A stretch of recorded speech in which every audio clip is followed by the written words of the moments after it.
Hello বন্ধুরা, study motivation YouTube চ্যানেলে তোমাদের সকলকে স্বাগত।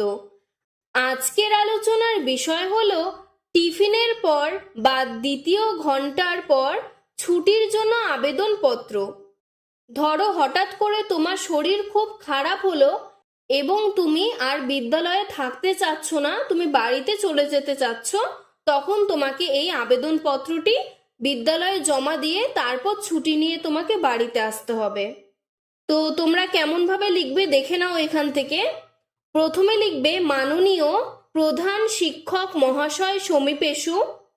যদি তোমাদের প্রধান শিক্ষিকা হন তাহলে লিখবে মাননীয়া প্রধান শিক্ষিকা মহাশয়া সমীপেষু। তারপর নিজেদের বিদ্যালয়ের নাম দেবে, বিদ্যালয়ের ঠিকানা দেবে।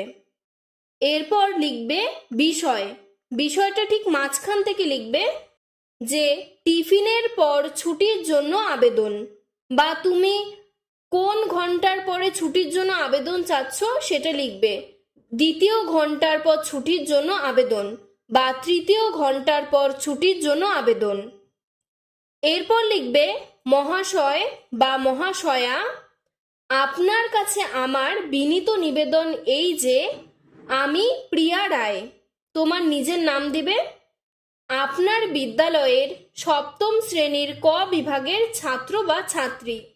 তুমি কোন শ্রেণীতে পড়ো সেই শ্রেণীটি দিবে, মানে কোন ক্লাসে পড়ো সেই ক্লাসটি দিবে, কোন সেকশনে পড়ো সেই সেকশনটি দিবে, আর তুমি ছাত্র না ছাত্রী তা দেবে। আমার ক্রমিক নং 12, তোমার রোল নম্বর বসাবে। আমার হঠাৎ করেই মাথা যন্ত্রণা আরম্ভ হওয়ার কারণে অসুস্থ বোধ করছি, তাই আমার পক্ষে শ্রেণীকক্ষে বসে এখন ক্লাস করা সম্ভব হচ্ছে না। হয়তো তোমার এখানে অন্য কোনো অসুবিধাও হতে পারে, তুমি ঠিক সেই অসুবিধাটাই এখানে লিখবে। এরপর নিচে প্যারা চেঞ্জ করে লিখবে অতএব আপনি অনুগ্রহ করে আমাকে আজ টিফিনের পর ছুটি মঞ্জুর করিলে আমি চিরকৃতজ্ঞ থাকিব।